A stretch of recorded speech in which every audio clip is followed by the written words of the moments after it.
Okay, so yeah, this week we had a couple of Evo announcements. We talked about some of the events that unfolded, but they took the opportunity to show off some fighting game stuff. One, I'm sure you must have checked out the Bakunawa Killer in Virtual Fighter Crossroads. So first of all, let's get it right out of the way. Philippines is eating real good lately in the fighting game dominion. Not only is Yasmin coming down the pipe for Street Fighter, not only is Philippines the obvious like fake Asian location that Virtual Fighter is going to take place in, but also Bakunawa is apparently like a Filipino demon. Oh, I didn't know that. So like, yeah, no, that was like the final nail in the coffin of like, no, this game takes place in the Philippines. At the end of the trailer, was that not Chinese though? It was Chinese. Yeah, so there's clearly something there, plus obviously the reference to Lao. So they would call if you lived in the fictionalized Philippines, the locals would call this guy by a Filipino demon name, right? Even if he happens to be a Chinese guy. So they show off the Bakunawa Killer, and very cool character, cool mask, cool gimmick. Really interesting premise to make a fighter in your fighting game an explicit mystery. Like, who the fuck is that? That is a function. That is the most function I've ever. So Lao Chan was dying of lung cancer back in '93. He is the most not going to be in this game ever character, except for Shundi, who's like 110 years old. He is dead. He is absolutely dead. But when Pai kicks the mask off, she's like, oh, who did? It's you. Yeah. Which then immediately brings to mind, well, wait, who the fuck could it possibly be? A clone of Lao Chan? No. Yeah. No, we're not cloning people. Yes, Virtual Fighter does clone people, but we're not cloning Lao. Long lost, forgotten brother. No, it's Lei Fei. Because we discussed last week, and I believe you titled it like all of Virtual Fighter lore can go in the garbage. Yeah. Or something along those lines. Yeah. There is little tiny pieces that do exist, such as Lao Chan was a guy who made Koen Ken Kung Fu, and he's like, I want to teach someone this goddamn fighting style because it's the best. And his daughter was like, fuck you, dad, you're an asshole, I'm not going to learn it. So Lao's story is that he wants to find a worthy successor to Koen Ken. Motherfucker. Right? Yeah, no, go ahead. And then he meets Lei Fei, the monk, the Shaolin monk, who has the 10 styles or whatever. But here's the problem. Lei Fei is evil and only wants to learn the style and then kill Lao so that he's the only person who knows it, at which point Lao refuses to teach him the style. Okay. I saw the trailer and I saw the moves and I saw the like Shaolin like triple kicks and stuff, and I was like, oh, that's Lei Fei. And that's then Lei Fei. That's my first thought was that. And then some of the moves were more Lao specific, the grab and some and so on, and it was like, oh no, wait, and then she reacts to Pai, and then Pai reacts to it, so then it was like, oh, I guess it's more of a Lao related thing. But my first instinct when seeing the triple kick and he goes into one of the Shaolin stances with the 1-inch punch, I thought of Lei Fei. Yes. Okay. So that's likely what happened. And there. It's a really good idea because Lei Fei was a guy, so you can tell that Lei Fei had black hair because he didn't shave his eyebrows. And also it makes sense, he's a Chinese man, like he probably has black hair, right? But Lei Fei was a bald guy who wore exclusively long flowing orange, right?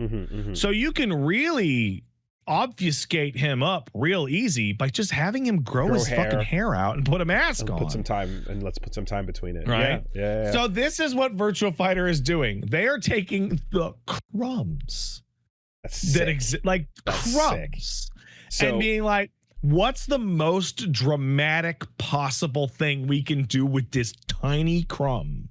And it's like, oh, Lei Fei killed Pai's dad and stole his style and is now a wandering style-stealing murderer. That's awesome. Because, yeah, like, Vanessa aside, Lei Fei was the other character I liked the most and was playing a bunch of back in the day. Like, I really like his fucking... But the question is, like, what happens to Lei Fei's moves, you know? It's they fuck off. Shut up. Is it just Lao is Chan, it the full replace? Or okay, is it, you want to talk Virtua Fighter? Let's talk Virtua Fighter. Here's Virtua Fighter. 50% or more of all players play Akira, Jackie, Lao, or what was the? I think it's not Wolf. Sarah. I think that's the top 4, like, of super popularity. So, like, hey, what happens to Lei Fei's moveset? Who gives a shit? Lao's moveset is in there. They could definitely, as a stance character, they could definitely do a, like, press a couple buttons and get a couple stances going. But yeah, no, it's like, yeah, no, this is how you're gonna do. There are going to be successors, to characters, and Lao is the more legacy character between the two. Lao's the oldest and deadest. He'd be the most ridiculous to keep alive. Interesting. Because I'm like, okay, my first instinct on that was correct then. Specifically, he does a couple Shaolin moves, and then, you know, it did. And it's like, well, we've already established in earlier games that Lei Fei is evil, so good choice for the villain. Now, I think it's actually pretty clear that the Bakunawa Killer is going to be the villain of Cielo's storyline, because all 4 characters have completely different stories, walking in different directions. And they're probably all going to have a mentor character from the old cast, and those characters are going to be Wolf, Pai, Akira, and Jackie, because they're in the mural. Right. So who is the villain of Akira's story going to be? Probably Go. Or Go's disciple. Or the second, the successor. Right. Like, who could the villain of Jeff, of Wolf's be? Maybe El Blaze. Who knows? But yeah, no, very cool trailer. Painting a new character in a game that has no story and no flash as, like, an overt, like, mystery, who could it be, is, like, really smart. I'm glad it's the character I like, because I'm like, I never really cared much about Lao, but I fucking love Lei Fei, man. Also has, like, really cool style and really cool look. Just a winner of an announcement. Like, super excited. And he's a stance character too, or, like, holding each one of those different Shaolin stances, like, and like as you beat the round or whatever, and just holding that pose is fucking aura. It's great. Now, I assume what you're gonna get, by the way, is a integrated moveset where it's 90% Lao Chan with some of his classic / best moves from Lei Fei. I want the lunge punch. I want the 1, 2, 3, and I want the turnaround back stance. You know. A couple of those would be good, and maybe even the double kick. Hey. Cool. All right. So that's what's up with Virtua Fighter. Virtua Fighter remains peak, the best ever. But there were some other fighting games too, I guess. It's looking pretty sick. I gotta say, shout outs to Tokon for the fucking mic drop trailer of the event. The Samurai Outriders trailer was fucking Midnight Sun. That was so funny. Sick. The Midnight Samurai Outriders. I don't know why, I don't know how, but for some reason Blade escaped my theory crafting on the roster. You know, I really feel really happy for Blade. He got a big event in Marvel Rivals. He's showing up in Tokon. Good things coming for Blade. Good things coming down the pipe for Blade. I'm really glad for him. Stonks and Blade are high. Well, here's what I will say. So you got to see the final team, after they showed off everybody, and the last reveal of the Knights of Doom, which are just fucking chilling in the alley, skulking about with the. It's like. Anyway, that lineup is ridiculous. The idea that like it's like Doom is sick, and then you throw Green Goblin, Magneto, and fucking Carnage on top. Like that's a great villain team. That is a winning roster of villains. Also, love the fact that in addition to getting Green Goblin for the first time and Carnage, who never gets play because Venom always takes the spotlight there, Magneto is not doing Marvel versus Capcom Magneto stuff. He's got a different thing going where he lands he hits you with like magnetized debris, and then it stays in the air, and then he uses it to power up follow-up moves. It's really sick. And then Hager, you're back. And then who's gonna be following up with Robbie Reyes? So after Ghost Rider, you get Blade, who is now holding the Muramasa and has decided to go full Nago Ryuki. It's really funny how he is just Nago Ryuki. He's gone full Nago. It's really funny. The blade turns red, and he's learned all the weeaboo styles, and he's killing vampires with the sickest slashes you've ever seen. And I'm like, yep, they're on the team. That's a main. Day one, it's happening. Yeah, I'm watching Ruffelmonger's footage of Magneto, and he's like describing him as Broly Tager, and I'm like, man, that's awesome. Whoa, magnetizing you. Yeah, I mean, attraction and repulsion were like added at the end kind of thing, but that you could definitely build around that as a kit. Yeah, Blade is just Nago Ryukiing it up all over the place, which is awesome. I feel like Blade and Magic are a lock for me. And then immediately Loki, which that's a great pick. I want to see more trickstery moves. We saw like one or two little teleports and then a lot of elemental stuff, and some duplicates. But I hope there's more. I hope there's a lot more trickstery stuff. I was saying I want there to be a way for Loki to be you call an assist, and Loki comes in as one of the opponent's assists and confuses the opponent because they tease that with him faking being Captain the America. Yeah, so I'm like, I want him to jump on screen, and you're like, wait a minute, I didn't call Storm. Oh no, that's not my Storm. I think a fun move for Loki to have would be to call an assist, but the assist isn't real. That's great. That is equally powerful too. A nothing assist. Yeah. He's got a forward assist and a back assist, and they're exactly the same, except one isn't real, and you can just do do them right after another. Oh my god. That'd be fucking phenomenal. And of course just looking solid with the design there. Asgard as well. And here comes Deadpool. And holy shit. Hey, do you guys like fighting games? I mean, look, Deadpool showing up in Marvel was a great pull. And have gun, will shoot, Shoryuken, all that stuff is fantastic. This 10 seconds we got, 8 seconds maybe. Nolan North, so perfect. Good. Locked it in. That's the voice. And then in Japan it's Takahiro Koyasu, so even better. Great. Yeah. Dio. And you get him doing every single moment he was on screen was him referencing another fighting game, because apparently in lore he found an FGC strategy guide beyond the fourth wall and is now maximizing his appeal in this fighting game by making reference to everything. Totsugeki, Naruto Run, Captain Ginyu pose, Jack O, Yoshimitsu, Johnny Cage, Scorpions, Toasty, Random Bullshit Go, Jams, Ryujin Kick, Foot Dive, Roman Cancel, Condor Spire, and then I think the foot dive is the funniest because there's Doom fire right shooting out of his back. And it's from what, Deadpool? Yeah. And Doom is right there, not doing a foot dive, mind you. He's specifically doing other things, I think it'll be really interesting if we see him do a Shoryuken, but not use the word, because in the comics he does legitimate Shoryuken. He says the word Shoryuken. Says it. Yeah. He would have to say like DP or like, 2H.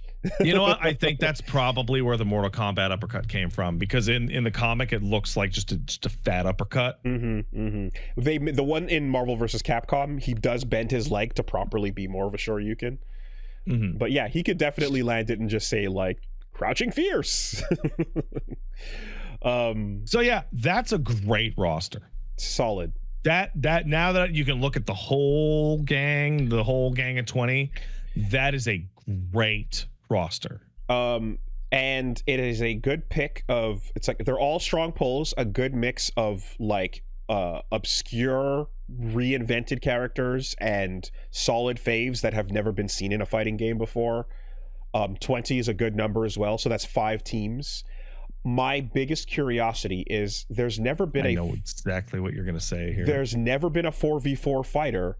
How is the feeling of use gonna go for exposure? Like, you're seeing these characters more often than any other game. There are 8 characters on the fucking screen. It's crazy. It's gonna be crazy, How will that feel? Because it's true. In a game like Skullgirls, where you can pick 3 at a time, but the roster only had like 10 or 11 to begin with, you felt that roster, you got used to them very quickly, and you started feeling the same matches over and over again. And that is something that is inevitable, but you want to delay that feeling in a fighting game for as long as possible, So I have a different question. This game will receive downloadable content, that is for sure. There will be more fighters. Yep. How are they going to roll those fighters out? Is season 1 of DLC going to be a new team? Has to be. Or is it going to be one more character for the existing teams? It's got to be 4 at a time. It's got to be a team at a time. So you think they'd actually release 4 characters at once? No, I think they're going to create a new team and then slowly roll them out, but all the members will be on a team. Okay. And I think that because the team designation doesn't really matter that much. Not really. It's just an aesthetic thing. You can pick anyone and assemble anybody in any way. I think you're going to get a season will be a reveal of a team. I would like to say that I don't want the Fantastic Four to be a full season of DLC. I got bad news for you. That would be a massive bummer. I got bad news for you. No, I don't. I think that like it is a huge commitment, and they probably wouldn't do that. I could see them grabbing like Mr. Fantastic or the Thing, or you know what I mean. Like I can see them grabbing 1 or 2, but deciding to keep more variety. I thought that the Avengers logo on Cap's team looked kind of like the Fantastic Four logo too. The circle and the 4 are right there. It was it's just an aesthetic choice, but it just happens to look really similar. I got one. I got a team of 4 of all different characters. Reed, Strange, Black Bolt, and Xavier as the Illuminati. Hulk goes fucking crazy. That'd be great. That would be awesome. Yeah, that'd be pretty good. Hulk is like, fuck this team entirely. And then you could have the Spirit of Vengeance in Robbie just be like, nah, you deserve your revenge, Hulk. It's cool. We got no beef. Go get him. That would be really sick. Yeah, absolutely. But I think DLC will just be like, full team of 4. But you can't have it just be like, again, like the expected team of 4, because each of these has been a fairly unique roster. Yeah, these have been like, hey, there's a villain team. All right, so they're what, people that Doom likes? No, actually, Doom hates these fucking people. Like Doom would shoot Carnage on the drop of a hat. And furthermore, I would say that like, these teams are emblematic of like the heroes that are a part of them. So like Team Spider-Man, Team X-Men, Team Avengers stand-ins, right? So like, I don't know that you're going to be like, here come the Inhumans and their representation, but Yeah, I think. Oh man, cool. I don't. I don't think that designation is winning many people over, especially as DLC. But Illuminati with Black Bolt that happens to be standing there, sure, that's a good one. So yeah, Marvel Tokon, and also they feel confident enough to have an open beta in a couple of weeks. Yep, July 24th. We'll see how that goes. It sounds like they have addressed many of the gameplay concerns that we've been having, and from following the updates, like the first touch was not a particularly flattering one.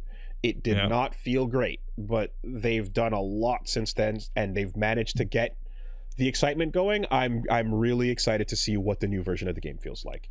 So listen, I'm a 2XKO player now. I play 2XKO and I can play a tag game now. There you go.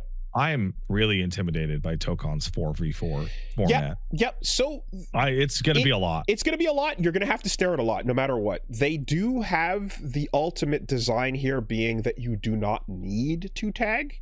And that clearly is something they want to be the case. They want people who are like, I'm intimidated by all these characters, I'm just going to stick to mine for the whole life bar. You can do that.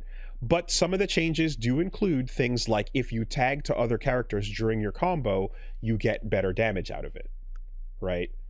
Like they do. I think this might actually be a better way to do the Juggernaut / double assist synergy of like, you're always going to have the availability of having a 4-man team. You could run it one character with 3 assists. You can get more out of running a 4-man team, but like, Well, and here's the thing: if you're willing to learn a combo with the character, I am willing to learn one combo. Then you can confirm the hit with your point character, tag the others in to finish it, and then go back to your point.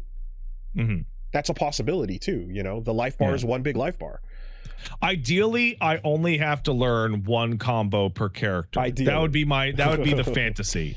Yeah. And the other thing I want to know about how they're going to handle is, like, when it comes to these stages, they have designed a lot of wall transitions, and this is something Max was talking about too. Like, they have designed a lot of wall transitions in the same way that Guilty Gear Strive has all these different dust areas you can switch to, and the White House is this insane stage with like all these different areas, and it actually lags, unfortunately, because of how much there is to it. When you have Asgard coming in and you have like 5 different areas to it, and people are like, we actually don't like the stage transitions that much, we want less of them. The favorite was the X-Men, the Xavier Mansion, because it was just a flat wall without transitions. Are they going to allow for that to be the case? Will there be a mode where you can just enjoy fractions of these stages visually without having to actually do all the transitions? Maybe. Because they did say they were going to make less of them, and they changed things around so that there are less transitions overall. But yeah, I clearly they don't want to get rid of them completely. It would be nice if I think people would be fine with like one area and then one connected area, that's okay. But like, and overall, I feel like the feedback preference was people like the wall. They don't like to have to slow the game down drastically to like try to move over to the next area every time, even though it looks cool spectacle wise to go from one zone to the next. Injustice didn't win any favors with it, Then can you give me 1 second? Just 1 second. All right, BRB.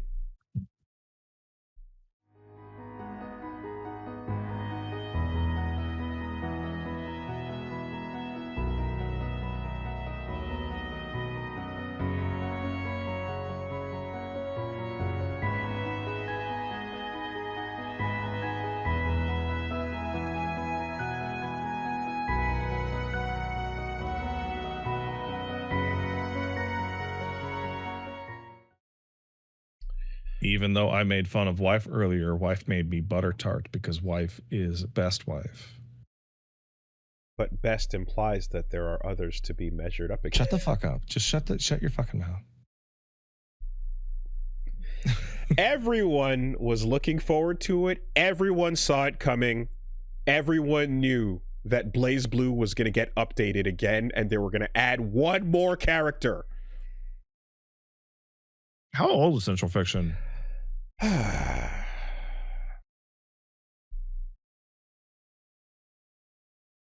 It's old, right? Oh yeah. 2015 was is that right? 2015. That's crazy. Mm-hmm. Well, they got all 6 of the legendary heroes now. They fulfilled the promise. Yes. One more matchup for everyone to learn. Everyone is excited for Trinity Glassfee. And technically all 6 heroes were in the game prior. However, no one was happy about it. Yeah, I guess you could go play as Trinity, with Platinum if you want, but yeah. I don't like her. No. Hey, I have good news for you. You're not alone. You're not alone. There you go. Your lore is now complete. All 6 heroes. Look at that. That's a crazy update to pull after all this time. And and if it is a character that was missing from the lore, then that is okay, cool. But you have to then get people going there. Okay, so this means something, right? So yeah, no, it means BlazBlue is dragging itself out of a grave and says, hey, guess what? Team Blue. Arc System Works fucking loves me too, Guilty Gear. Team Blue is back on the table. Mm-hmm. Not to mention Ragna showing up in Damon and Baby. I tell you what, you run another run at BlazBlue, whatever the fuck it's called. You put Tager back in there, I'll go to fucking go. I like Tager a lot. I just wish Tager didn't have to live in a fucking game with New. That's my only problem with Iron Tager, is that he lives in a world that has New 13 and Arakune and shit. I think a BlazBlue game with updated models and designs and characters that look way more detailed and cool than the current ones do would address most of what I felt about it beforehand, which is just I wish the designs in some cases were stronger. I could see a new update to that looking fucking dope as hell.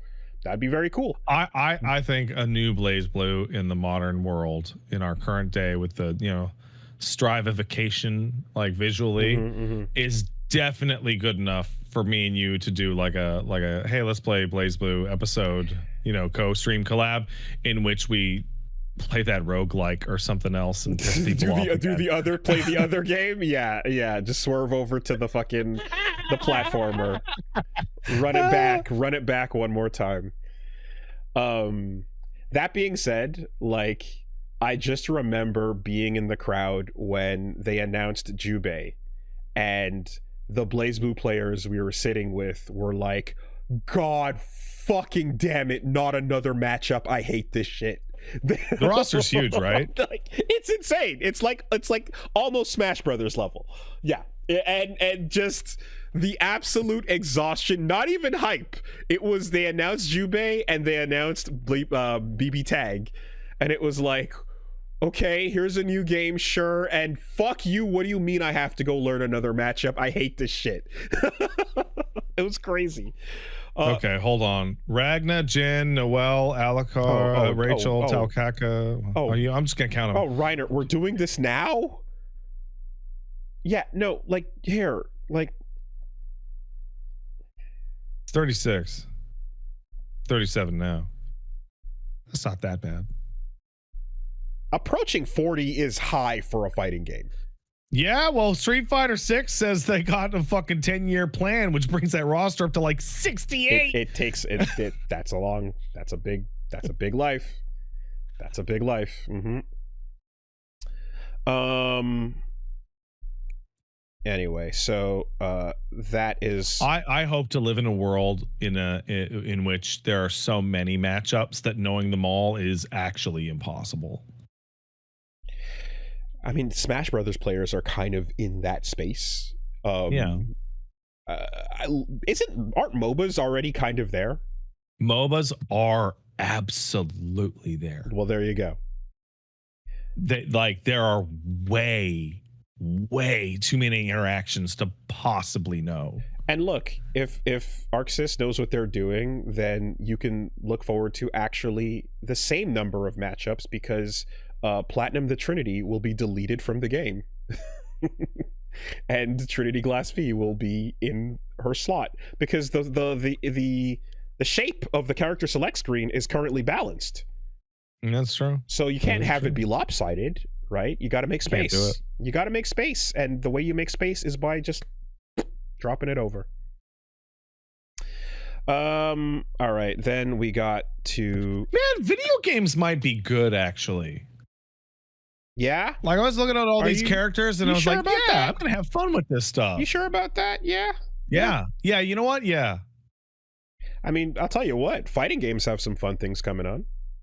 Bob's coming down. He's fat. Bob is fat, and the best fucking line ever. Holy shit. It's really good. It's really good. You know why I love eating onigiri? Because it also means kill demons. I can't believe it. And then he fucking rocks Kazuya, and it's like, yo. Anyone who hates a Mishima is my fucking homie. I love you. So most people on planet Earth. Oh my god, it's the best. And then he's like, you'll have to atone for your sins as he eats his big fucking mukbang. The best. All you have to make any returning Tekken character show up and have them cursing the fuck out of the Mishimas, and they win. That's all you need to do. Bob is my favorite of all the fat guys for sure. Oh yeah, he's the best. Also, like doubling down on the Sammo Hung with the full-on cop suit with the fucking SPL outfit. Like, I mean, bro, they know exactly what they're going for with that. Moving like a fucking ninja. It's insane. Awesome. And then the little bit at the end with Roger and Sugar. No. The actual kangaroo fight. Good meme. They did the bit. Hey, everybody, if you want to defeat the current swimsuit magnet that is Ari and all of her costumes, how about we drop Lux in the game for you? Here comes one of the most popular ever. I think rich she white is the girl most popular with her rich white girl sweep. Here she comes. Here to take all the costume attention away.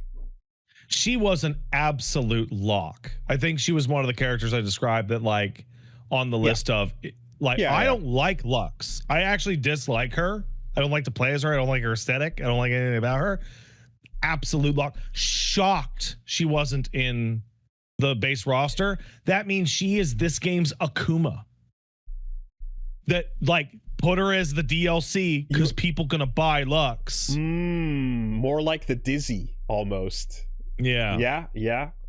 It's one of the names that I heard before I knew any of the other League of Legends characters, so that doesn't surprise me at all. Also appears to be a Shoto. But yeah, man, you drop a Mercy like character like that, and you like, this is how we make our money. This is how we do it. They throw that in there, and then for the real ones, here comes your Samira, who I also recognized because people were describing the eventual Devil May Cry character to me beforehand, and they're like, yep, you got a Dante. Her name is Samira. So, she's got a sword and 2 guns, and she literally has a style meter. Yeah, it's like, you'll say like, oh, that's a blank, that's a so-and-so. This character is literally legally distinct girl Dante. And then there was a tweet online. I saw that. I thought you were gonna bring it up.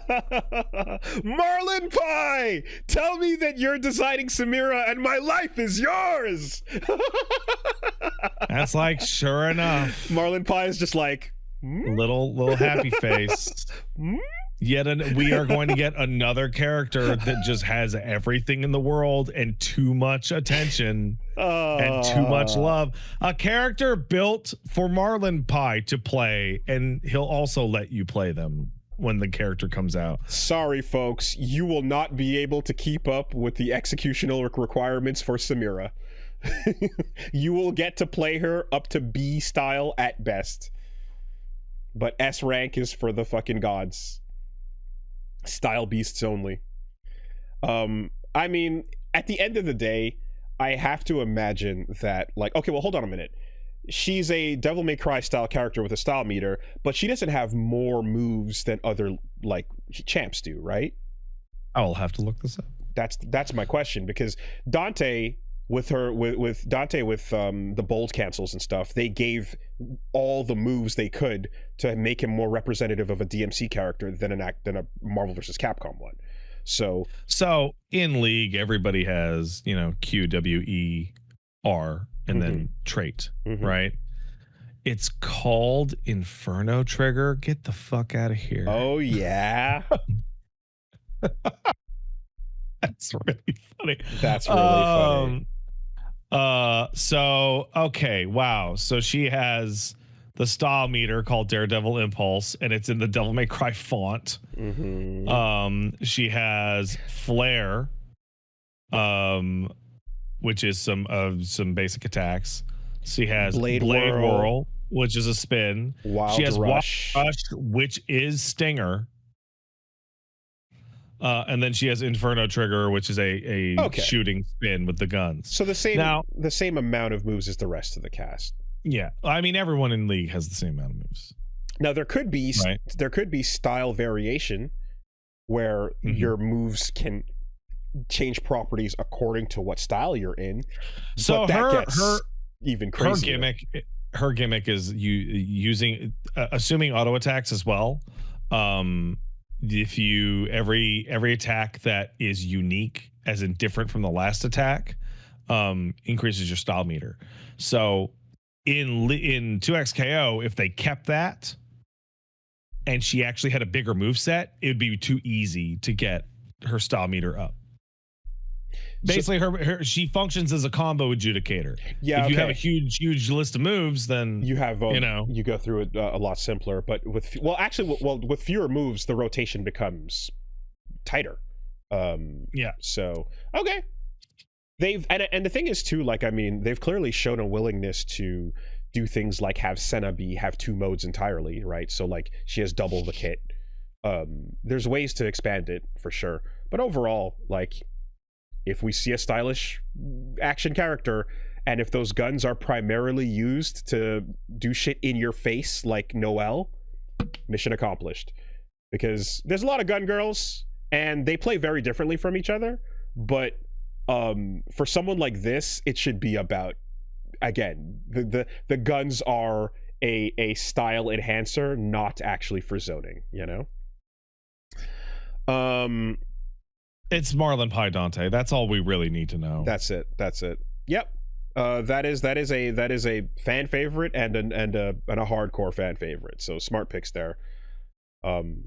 People staring at that stage going like, another double drop with the statue guy or something. No. Actually, it's going to be a while, because they say Lux is next and her trailer's coming in fall. What I will say is, good job keeping up the excitement here. Reminder that Thresh and Senna dropped barely 2 weeks ago.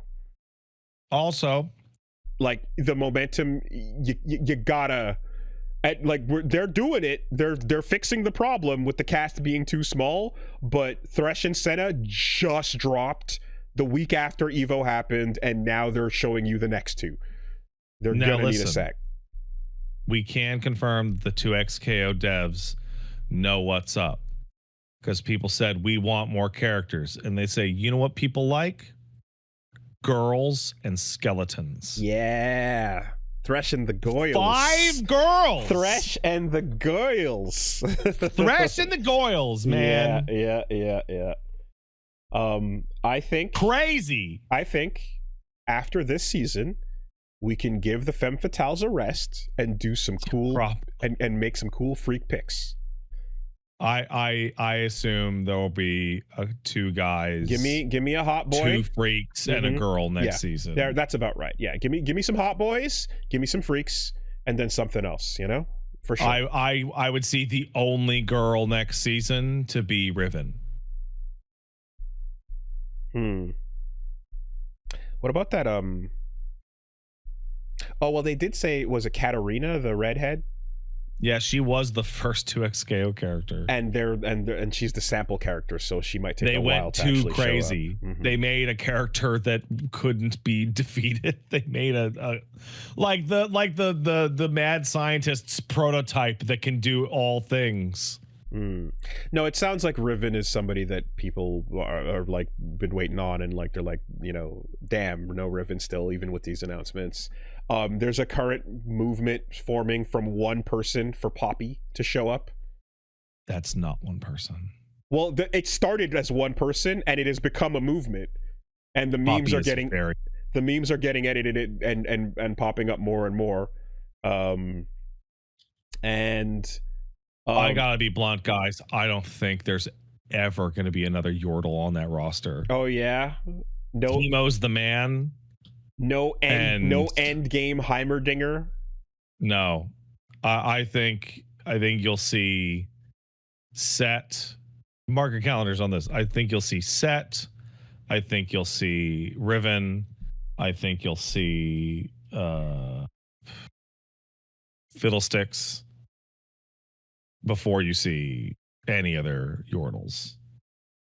One thing is clear, though, is that telling people pretty much ahead of time, not as soon as, but like getting word out about what's coming down the pipe early is a good thing, There has been an enormous resurgence in FF14 players based on promises for next year. Yeah, right.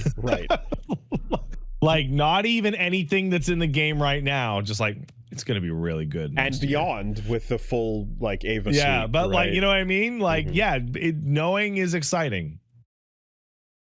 And then like people who are like, oh, I'm a Lux main or whatever the hell, are like, oh, coming in and taking a peek. And then anyone who's like, I don't know this character, but I'm waiting for gameplay, it's like, yeah, that's still exciting to reveal it too, But yeah, the double drop and then the back-to-back, like this has been like it's been about a month in which all of that was dropped out, and then other stuff. So they're clearly like working to, like I said, reverse the unhype, and shit's moving. People's adoration for 2XKO is scaling linearly with its roster. Mm-hmm. And like that's it, and it's just because it's an adaptation that's got hundreds, and everybody's looking for the character that they know about or really like. Characters are not just functions, Combo Fiend. I mean, I think at this that's why you put Warwick in the game. At this point, I think he knows. Yes, exactly. Yeah, I know. Dude, he knew when I was talking to him back in Seattle. I was like, functions. Anyway, no, not an answer. Yeah, just a sound effect. Yeah, I mean the word the word functions is part of the lexicon forever now and serves its purpose, like it did in that Virtua Fighter conversation. So with Samira, that brings the roster to 17. Yeah. So yeah, they're getting there. Okay. Besides that, Robokai, we got to see a bit more of. And again, something else about this too, and to quote Max on this one, but it's like Robokai seemed like such a wacky, goofy character, and always has been the hijinks of Guilty Gear. And then one Deadpool trailer later, you're like, I guess he's kind of silly. Yeah, like he's actually quite tame, when you look at it.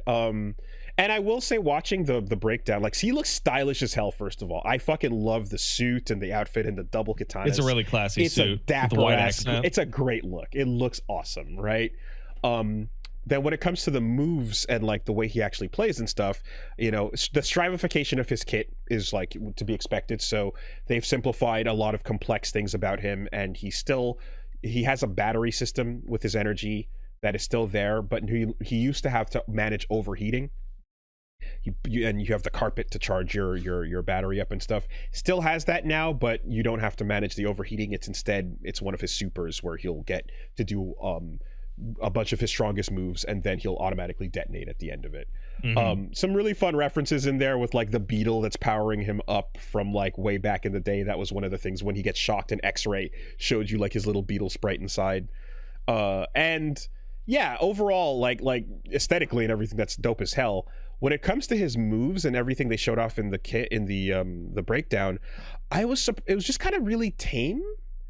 And I guess I'm just like going, I know that Strive has been pulling it back because this recent update made everything like depowered. Everything is like Normal. Whoa. No, anyone that has a secondary meter or mode has a way harder time managing it. They want the game to be way more like chilled out and not as insane holy fuck explosive. And this is a character being designed with that philosophy in mind. And so now as a result, like he does like a little kind of goofy little fly that he does. He has this radio beam that boosts you up that it looks like it should just be a crouching heavy button, like a crouching heavy slash, but it's a special move, you know, or like a thing where he lunges at you and does a sword slash. And it's kind of like these are okay, but they're not that like stylish and bombastic as far as like Guilty Gear moves go, you know. Like he does the Dio reference stuff too with the Muda punches that he used to do and everything. But I guess I'm kind of just like, yeah, like I wish that his moves were a little bit more stylishly designed and a little more over the top with their animations, you know. The full move set breakdown is out, not just the trailer. Oh, it is? Yeah, no, not the trailer. The move set breakdown, here's how he works video is out.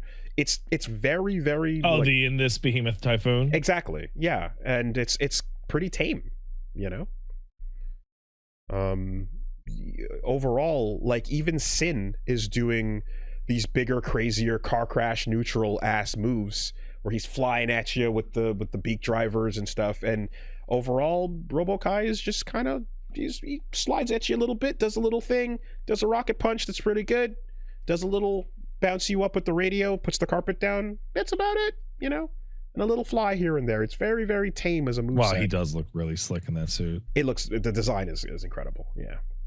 Anyway. I like he's wearing like similar clothes to Kai, but his are just better. He's wearing a better, more stylish suit than Kai is. Yeah, I just feel that you know, you compare like the way he swings his swords around and moves compared to like Saul, who gets to be fucking protagonist with his Fafnirs and his and everything, you know. And I'd also say it's also the smallest range for a character with two katanas. I'd expect like big old Persona 4 Ultimax shit going. But anyway, all right, we got to get a move on. Hey, if you work at Microsoft, start looking for work. Well, I was just gonna say Avatar Legends. You got the DLC confirmed on those. So they're doing a vote for that shit. Yeah. So confirmed characters are gonna be Uncle Iroh, Ty Lee, Lin Beifong, and Bo Lin are the first characters of this. Yeah, fucking Bo Lin, really, man. So more Korra representation seems to be the thing they want to do here. Which is, to be fair, it's like, yeah, there's only Korra is like that's not balanced, right? So getting more Korra in as a focus is like makes sense, so that it's more Avatar in general. And the other thing too is you want to pick characters who are not like the others, that have something unique to bring to the table. And I would say that metal and lava bending specialties definitely do that, right? I guess. So yeah, Lin will do that, and Bolin will do that. Ty Lee with the acrobatics and the non-style bending, but the actual ceiling and stuff could be cool. And then, you know, fucking Iroh, the number one, like you got to get him in there. Then for the fifth character, you're gonna have a vote, and the crowd made it very clear. The choices were Tenzen, Kuvira, Amon. Yeah, it's gonna be Amon. Boomy. Yeah, no, Amon. Ah! Really? Yeah. Asami. Yeah. It is not clearly Amon, because the Boomy stands are loud and out there. It is interesting. It is going to go to the wire on Amon or Boomy. And quite frankly, hey, I've got a barking dog. I gotta get out of here. He's gotta pee. I'll be right back. BRB? He never barks to go out. So I was gonna say, Boomy is fucking great, and like would be a really fun pick, and is nuts and fucking awesome and all that. Amon is better for the roster. Oh, absolutely, 100%. A villain that is different, with different energy, representing the other side of it, with blood bending, is just something the game does not have at all, and it would be way better. I agree. I really hope they go that way. But I think you are right. But the crowd pops kind of tell you it's going to come down to those two. Which is like, thank fucking God, because like Asami's fine. What do you know? Anyway.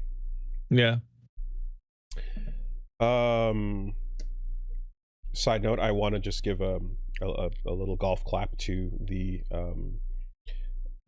response I've seen from most of the FGC to the FGC locals thing, where the Evo locals was announced as a like, hey guys, this will be a place to, you know, they have money to give to locals, and you know, we always talk about supporting your locals, and they talk about like a place where you can go and list your events and stuff, and everybody raised their fucking eyebrows and went, okay, so it's not enough to take over Evo 2, huh?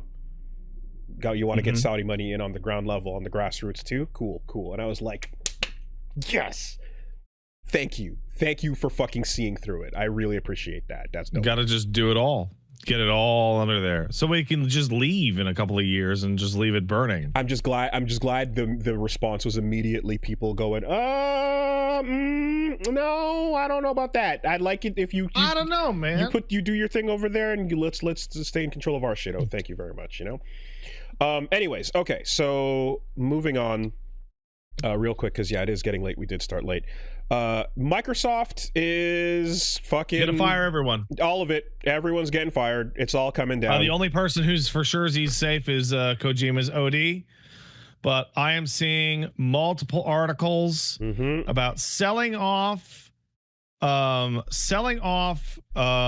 closing down, or cutting ties with Machine Games, Turn 10, ZeniMax, IOI, Compulsion, Ninja Theory, Rare, Double Fine, Undead Labs, and Arcane. Arcane, that sucks, because I mean, I haven't played their, like, you know, Dishonored and any those games, but like, you've talked about how fucking solid they are, and the idea of Blade getting finally something, you know, it was pretty sick, because it's like, hey, Rivals, he's in there, and now Tokon, he's in there. In fucking Tokon is what he's got. Yep, and the Mahershala Ali Pro project has been stunted forever, so this was something else that was coming. But I did not know that Blade was in such shit ass fucking like production hell that they ended up selling all the costumes to the Sinners production. So Sinners was originally it's supposed to be a Blade movie that then got things got adapted and changed and turned around or whatever, but there was a whole bunch there that was supposed to be not an original thing. Crazy. No, being a Blade fan is hell. It's suffering, and the fact that he showed up at all in Rivals is like, oh my god, it actually is out and happened. Okay, wow. There's a whole thing about the production line for like Sinners, like it is an original Ryan Coogler, but like there was stuff about the project, or there was a Blade project that was supposed to be done, and there's a relationship between the two, and I don't have the full history accurate, but I know there's a connection there. The important thing is that there's a connection between Microsoft and you no longer working at Microsoft anymore. Indeed.